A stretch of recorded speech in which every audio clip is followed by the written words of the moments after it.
Olá, pessoal!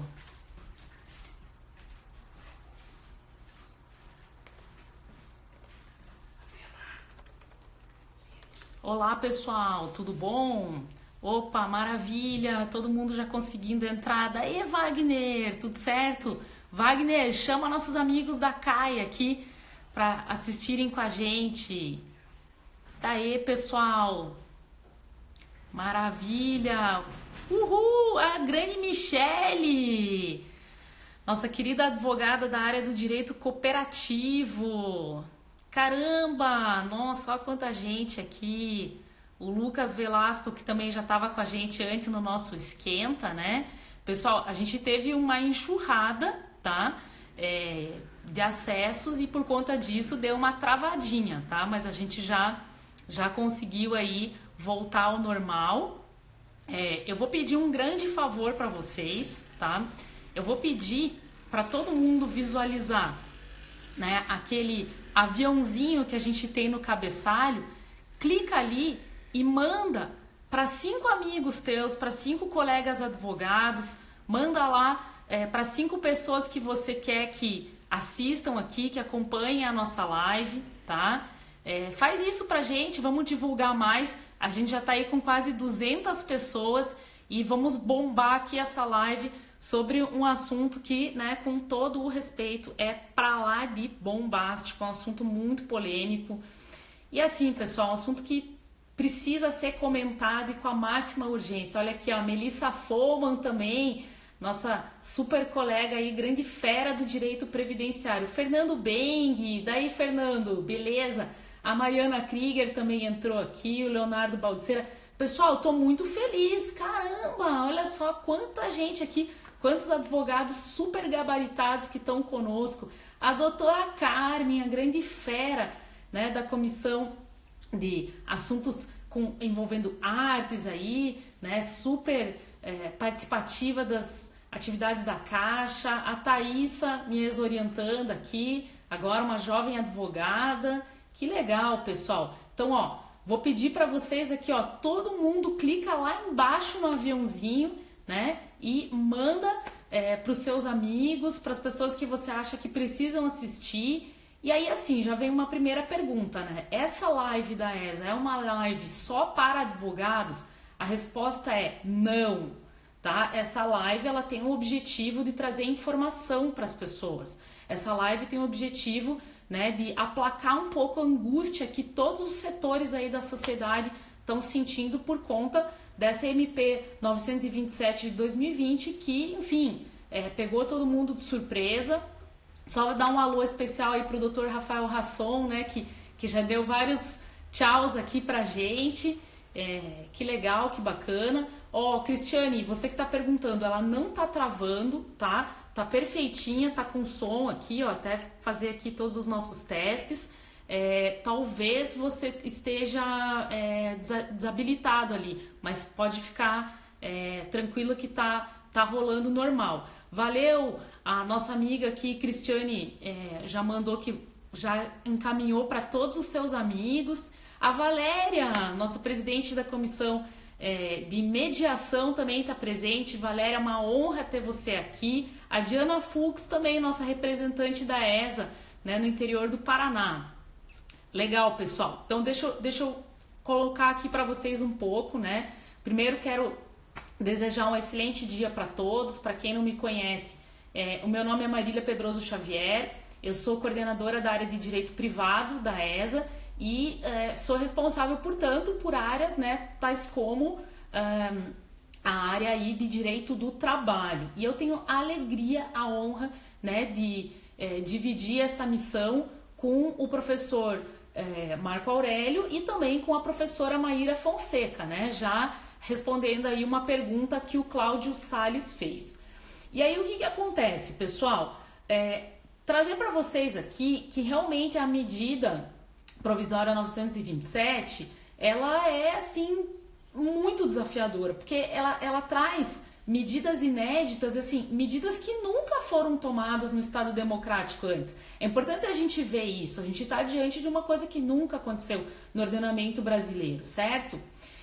E por conta disso, né, vale lembrar que apesar da gente ter a gripe suína, que é um paralelo que todo mundo está fazendo hoje, né, isso não trouxe um cenário de calamidade pública como trouxe agora a situação do coronavírus. E isso não trouxe lá atrás a necessidade de uma medida provisória em moldes assim parecidos com o que a gente tem aqui com a medida 927. Então, só colocando aqui para vocês, dando um alô também especial para doutora Selma, né, e tudo mais. Ó, aqui, ó, doutor Pedro Hansen, que é de São Paulo, maravilha. Quais são as questões que a MP trata, né? Então, vamos abordar aqui algumas delas. Trabalho remoto, antecipação de férias individuais, concessão de férias coletivas, aproveitamento e antecipação de feriados, banco de horas, suspensão e exigências administrativas em segurança e também a questão da saúde no trabalho, né? E adiantamento de parcelas do FGTS. Esses são só alguns temas que a medida provisória trata. Então, como vocês podem ver, ela diz respeito a todos nós. Ela já extravasou aí qualquer enfim, pensamento de que ela só fosse importante por os nossos colegas da área de direito do trabalho. Mais do que isso, é uma medida provisória que é importante para todo mundo, para toda a sociedade. E assim, né, pessoal, ela já nasce com uma grande pergunta que os nossos grandes professores vão enfrentar daqui a pouco. É constitucional essa medida provisória? Essa é a pergunta que não quer calar.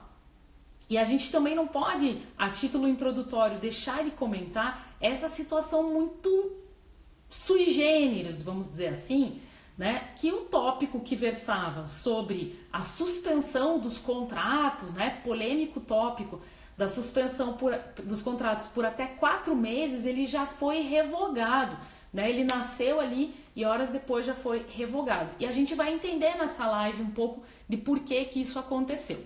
Então eu vou pedir agora para o Dr. Marco Aurélio fazer a solicitação aqui, nosso grande professor, grande advogado da área, ele já vai entrar ao vivo com vocês e já vai comentar os principais aspectos. Só fazer aqui a conexão com ele, aqui ó, vamos lá. Segundinhos aqui, já vamos ter o Dr. Marco Aurélio conosco. Estamos aguardando a conexão. Olá, professor. Olá, doutor Marco Aurélio. Seja muito bem-vindo a essa nossa live da ESA sobre a medida provisória 927. A palavra é sua, professor. Muito obrigado, Marília. Antes de tudo, eu vou falar sobre a importância desse encontro, a importância da iniciativa da ESA em buscar fazer um meio tão fácil de comunicação e se utilizar um meio tão fácil de comunicação para a gente esclarecer, né, os principais pontos referentes aí à medida provisória. Obviamente que a gente está adotando aqui um norte interpretativo, um norte hermenêutico, né? Muitas questões são interpretações pessoais, mas sempre a partir aí do que dispõe a medida provisória 927. Então, a medida provisória 927, ela trata do quê? Ela trata de questões trabalhistas a serem adotadas, questões referentes à flexibilização do direito do trabalho, dentro de um período de exceção. Qual é esse período de exceção? É o período de calamidade pública e emergência de saúde. Muito bem. Esse período ele vai se encerrar no dia 31 de dezembro de 2020. A princípio, eu espero que isso possa ser encerrado antes desta data. Mas então, dentro desse período, nós vamos ter regras específicas de direito do trabalho, flexibilizando o direito do trabalho, né? Flexibilizando o direito do trabalho também no sentido de preservar empregos, né? Certamente, esta é a finalidade da medida. Muito bem.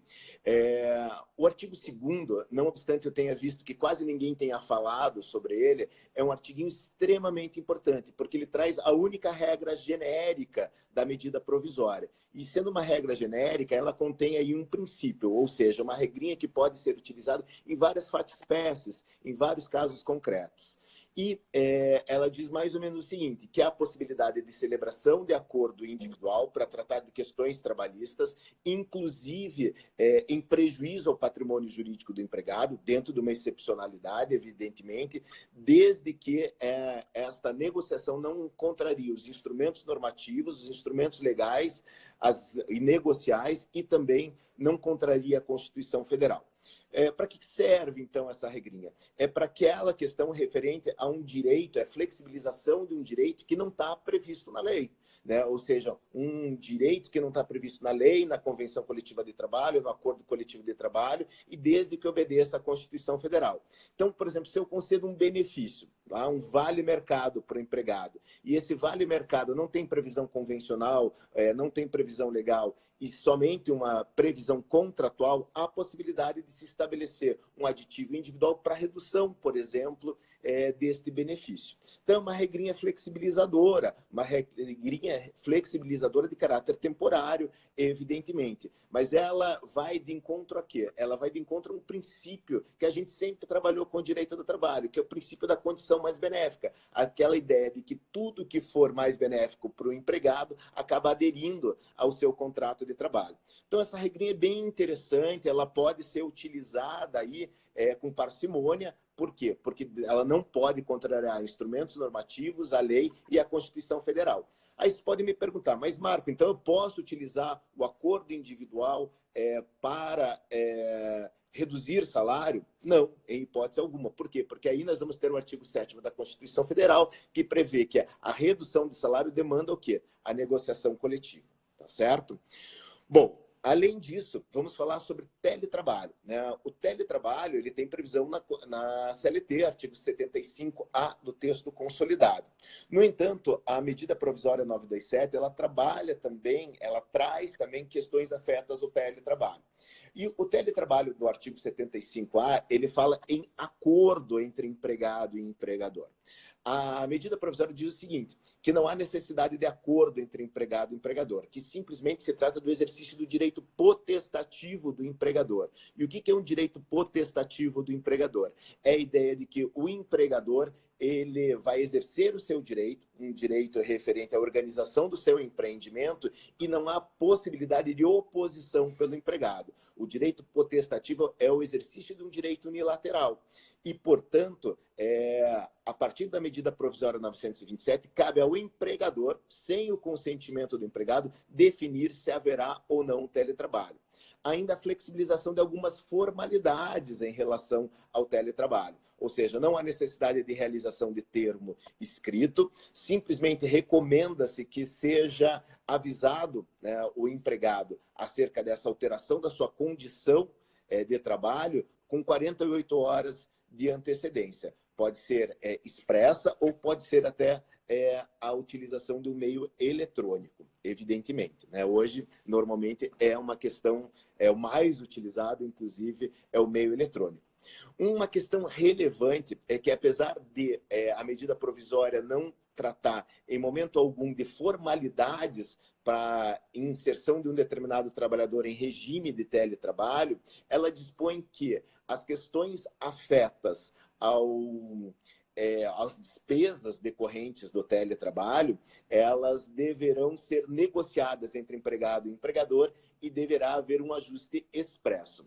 Aí é uma contradição na medida provisória, porque ao mesmo tempo que ela retira todas as formalidades para a adoção do teletrabalho, ela estabelece o quê? Que as questões afetas às despesas, né, com rede de internet, com energia elétrica, enfim, talvez até mesmo com a disponibilização física de móveis em um ambiente de teletrabalho, ela deve estar estabelecida contratualmente, tá? Obviamente, Marco, vocês podem me perguntar, mas Marco, existe aí a necessidade de fazer o ajuste escrito? Eu acho que sempre, né?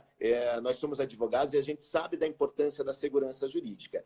Obviamente, há a possibilidade da gente fazer isso até mesmo retroativa, essa formalização retroativa acerca do regime de teletrabalho. Eu fui questionado por vários clientes que disseram, olha, eu não tenho pessoal disponível para fazer lá 200 termos aditivos contratuais para a adoção do teletrabalho. Eu falo, não tem problema, vamos fazer uma política geral de teletrabalho, né? Essa política vai ser aplicada e vai ser um norte para o conhecimento dos empregados e depois nós formalizamos todos os aditivos contratuais. Então, em relação ao teletrabalho, caríssimos, eu entendo que seria basicamente isso, tá? Depois disso, Pessoal, nós temos... Pois deixa eu não. só fazer então aqui um corte, só para falar que o professor Marco Aurélio já respondeu assim pontos muito importantes, né? Primeiro que ele acredita que realmente o advogado deve colocar no papel, uma dúvida que surgiu muito no perfil, aqui foi enviado como direct para a gente, né, professor? Era essa, tá, mas eu posso fazer isso de forma retroativa? Então, o professor também já respondeu isso para a gente. E a terceira é que isso pode ser feito como uma forma de uma política geral, né? Uhum. Lembrando que essa certa contradição, vamos dizer assim, entre uma perspectiva contratual e uma perspectiva também que a MP traz, que é de ausência de formalidade. Mas muito bem colocado, professor. Obrigado. Bom, daí a outra questão é antecipação de férias. Antecipação de férias coletivas. Bom, as férias coletivas sempre foram uma forma de antecipar férias, né? Isso já está previsto lá no artigo 140 da CLT, tá? Mas o que há de novidade na medida provisória? Novamente, uma informalidade para a concessão das férias coletivas. Por quê? Porque não há mais necessidade de comunicação da Superintendência Regional do Trabalho e Emprego e tampouco a necessidade de comunicação do sindicato profissional, tá certo? Então, se diminuem as burocracias para a adoção das férias coletivas. Tá? Depois disso, caríssimos, nós vamos ter a questão das férias individuais, tá? E eu falei aqui das férias coletivas, mas hoje eu não consigo ver nenhuma diferença entre concessão de férias individuais e coletivas, tá? Ah, Marco, o que é melhor? Na verdade, tanto faz. E por que tanto faz? Porque hoje elas adotam o mesmo procedimento, tá? E o que eu falar aqui sobre férias individuais, que eu não falei sobre férias coletivas, se aplica também às férias coletivas, ok? Bom, em relação às férias, tá? As férias é a possibilidade de concessão de férias, não há necessidade de avisar previamente o empregado como consta da CLT, ou seja, 30 dias antes do período de concessão e fruição das férias, né? Simplesmente a necessidade de avisar esse empregado com 48 horas de antecedência. Também não há necessidade de pagar as férias no momento da sua concessão. E por que não há necessidade de pagar as férias no momento da sua concessão? Porque agora a MP 927 prevê que a concessão das férias, ou melhor dizendo, o pagamento das férias, vai se dar no 5º dia útil do mês posterior à sua fruição. Então, será paga como se fosse o salário. Não existe mais a antecipação do valor das férias, mas sim o pagamento posterior, como se fosse salário. Ah, Marco, e o terço constitucional, o abono constitucional, tá? Em relação ao abono constitucional, temos em mente que a possibilidade dele ser pago até o dia 20 de dezembro de 2020. Tá? E por que isso? Porque a medida provisória prevê que o terço constitucional será pago juntamente, ou melhor, até a data do pagamento do 13º salário. E a data do pagamento do 13º salário, todos sabemos, é 20 de dezembro de cada ano. Ah, e se a empresa antecipava o 13º salário, fazia o pagamento em 2 parcelas? Também entendo eu que não há obrigatoriedade de pagamento nestas condições, né? O pagamento deve ocorrer no máximo até 20 de dezembro. Evidentemente que a antecipação é possível, né? Por quê? Porque ela é mais benéfica para o empregado, mas aí vai depender do empregador definir isso. Uma questão que também é relevante acerca da concessão das férias é a ideia de que as férias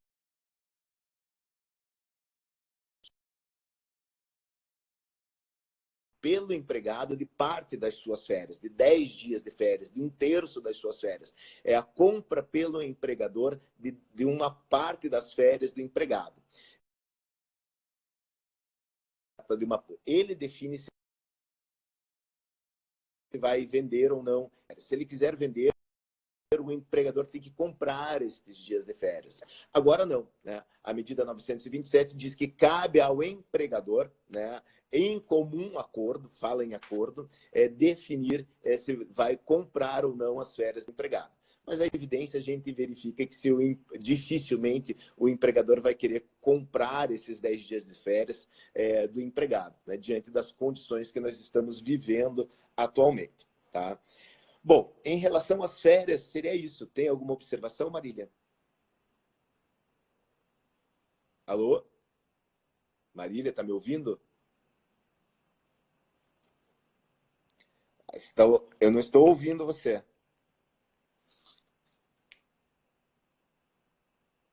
Não estou ouvindo, Marília. Posso continuar? Posso continuar?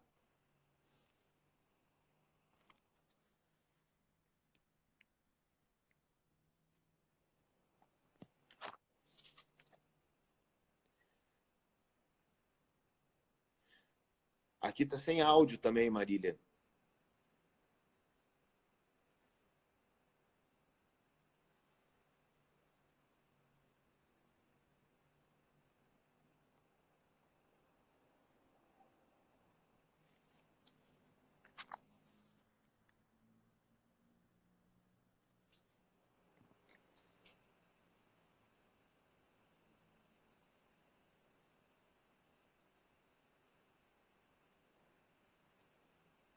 Alô?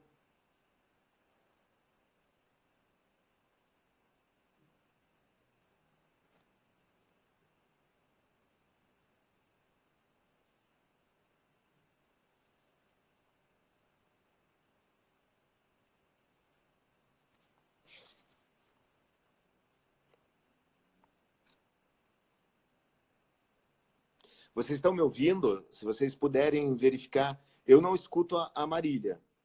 Áudio do professor, ok. Ah, que bom. Então eu vou continuar, tá bom, Marília? Beleza, tá ótimo. Não, é o que importa, tá bem? Prezados, então, dando continuidade, desculpa essas falhas técnicas, elas acontecem, hoje todos nós estamos aí trabalhando com ferramentas até que a gente nunca trabalhou, né? Eu sou professor lá da PUC também, e lá na PUC nós estamos também trabalhando em ambiente virtual, e isso é um grande desafio, tá? Para todos nós que não estamos acostumados a estas ferramentas. Certamente, nós vamos aperfeiçoar isso, tá bem? Peço desculpas, tá? Mas vamos lá. Então, agora, a próxima questão é a questão dos feriados. Tá? E aí é muito interessante. E por quê? Porque a possibilidade do empregador, e aí é o empregador sem acordo com o empregado, como regra geral, antecipar os feriados, né? Os feriados civis, eles novamente se sujeitam ao direito potestativo do empregador e o empregador vai definir, né, se ele pretende ou não antecipar estes feriados. A questão referente aos feriados religiosos aí é diferente. Tá? E por que é diferente? Porque aí a necessidade de acordo entre empregado e empregador, né? A medida provisória tomou essa cautela aí, caso um determinado empregado pretenda guardar o dia religioso, né, o feriado religioso, para participação em algum tipo de culto, enfim. Tá? Então, existe essa possibilidade de antecipação dos feriados. Daqui até o final do ano, dependendo da cidade, nós vamos ter 5 ou 6 feriados. São somente estes feriados que podem ser antecipados. Particularmente entendo que não. Tá? Há possibilidade de eu antecipar os feriados de 2021 também.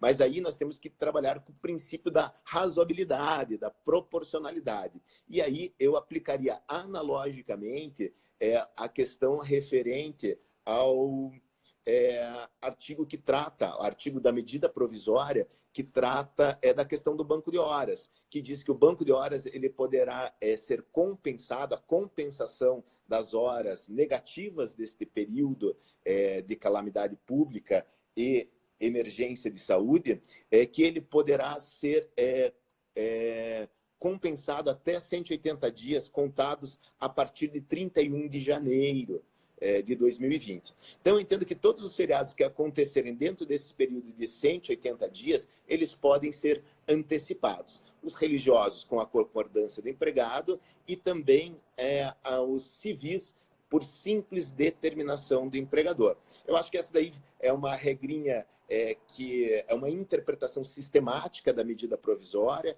e eu acredito que ela está bem razoável, né? Então, eu acredito que isso possa ser observado, tá certo? Caríssimos, nós dividimos, né, os temas aqui entre mim e a professora Maíra. Como tudo que é melhor fica para o final, é a professora Maíra que vai me suceder aqui. Eu só não sei como nós vamos tratar fazer as questões técnicas aí para fazer a substituição, tá certo? Mas eu quero dizer que eu vou estar à disposição de vocês, a ESA está à disposição de vocês, vou passar aqui para vocês o meu e-mail, quem tiver uma dúvida, quiser trocar uma ideia, meu e-mail é marco@rassonadvogados, tudo junto, HASSON, advogados.com.br. É importante dizer que nesse momento nós temos que ser solidários, nós temos que ajudar uns aos outros e que juntos nós vamos superar, sem dúvida nenhuma, esta fase difícil. Grande abraço a todos.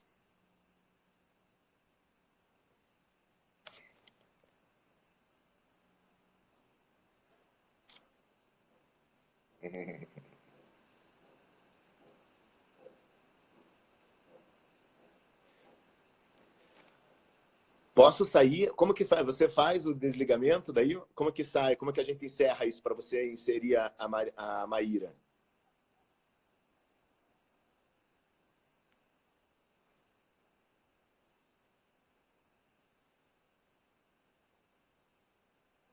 Carol, beijo. Denise, beijo. Gabi, doutora Gabriela Guimarães, um beijo. Renata, Christian, nossa, só amigos aqui.